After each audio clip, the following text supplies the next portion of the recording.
For example, there is a beautiful hadith in the Sunan of Abi Dawud that there's 30 ayat that will intercede for its reader on the Day of Judgment until they're forgiven. It's authentic narration, right? Like Alhamdulillah Rabbil Alameen wa salatu wa salam ala khatim al-anbiya ashraf al-mursaleen wa ala alihi wa ashabi ajma'een amma ba'd. Inshallah, if you have your notepads and pens and pencils, take them out. If you take your notes on iPads or laptops, or you just memorize everything, get it going, because you really want to take some of this benefit back with you. You don't want to just sit, try to understand, and then forget. And if you are unable to take notes, like some people, they just like to listen and they like to do it later, and that's why we post the videos online. It'll be on the One Message Foundation channel, so you can then go back and revise and take notes and make sure that we got everything comprehensively. Today, we're going to cover another surah from the last 10 chapters of the Qur'an. And these are very short chapters, but there's a lot of depth in the meaning. If you look at the linguistics of it, if you look at the relationship it has with each other, each chapter with each other, you look at how it affects our life, they're very important chapters of the Qur'an. And they're mostly read a lot, because a lot of people don't read Surah Al-Baqarah and Al-Imran when they're regularly praying, only in Ramadan, or if they're trying to flex on somebody. But usually when you're praying by yourself at home, and regular, you're at work, you read these chapters of the Qur'an. So for us to understand them well is very important. So we can contemplate on them in our salah. And that's very, very important, because I get this question all the time: how can I improve my khushu' in salah? How can I improve my concentration or my devotion to Allah subhanahu wa ta'ala in the salah? How can I stop my mind from wandering in salah? Well, one of the first things is to understand what you're saying. When you don't know what you're saying, just like a parrot, you're just kind of repeating something that you heard, then you're not going to feel it. It's not going to touch your heart. And the Qur'an is not just there to be something you just get through.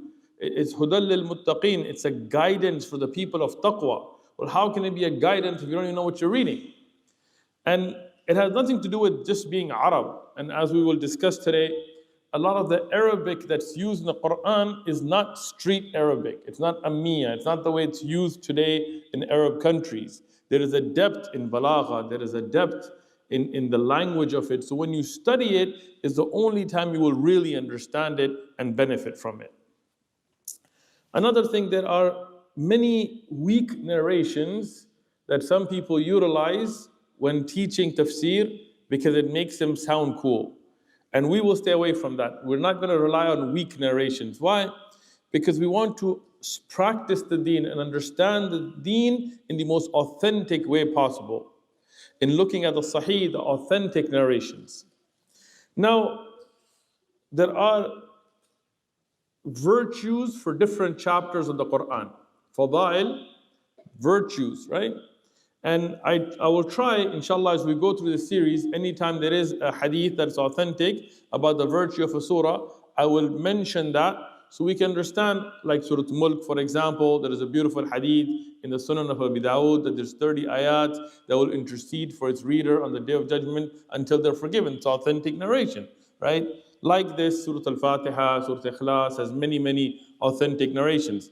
Surah Quraysh, there is a narration that Al-Hakim has mentioned about the virtues that Allah subhanahu wa ta'ala gave to the Quraysh, and one of them being that.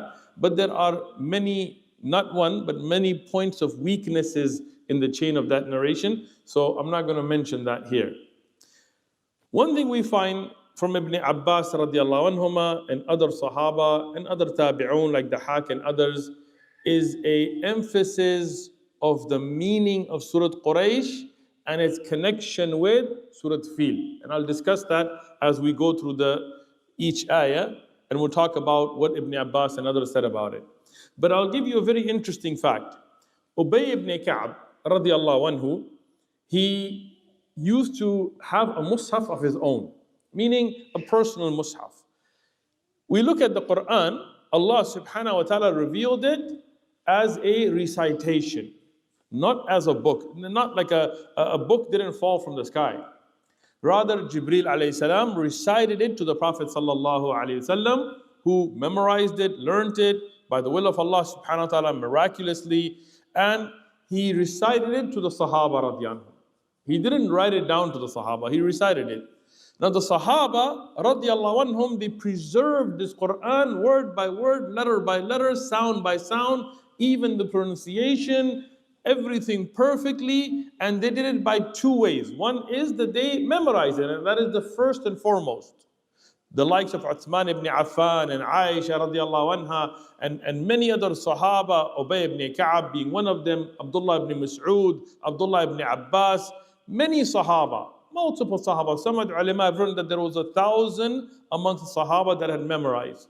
About 38 of them I could find by name that have particular ahadith that mention that this particular Sahabi memorized the Qur'an, and I have a video on the preservation of the Qur'an where I list them with references.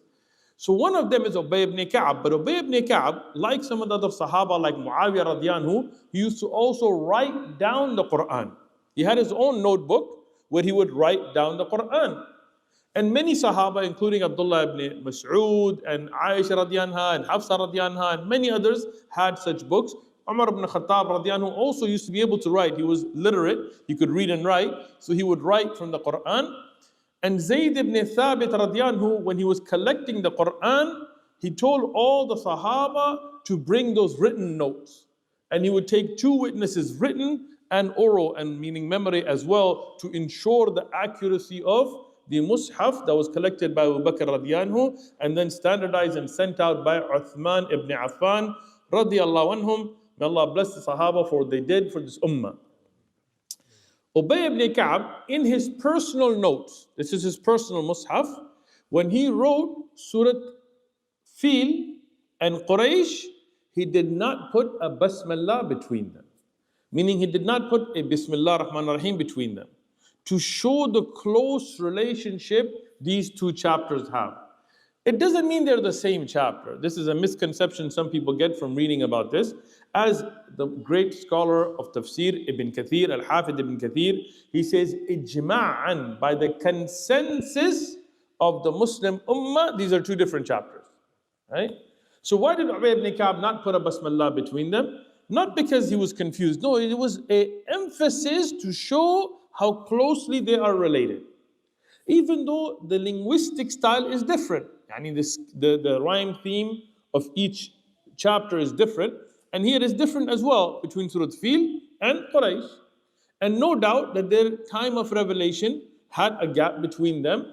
And they are different chapters by the consensus. But they are very closely related. And that's why in the tartib of the Mus'haf, in the organization of the Qur'an, they are one after the other.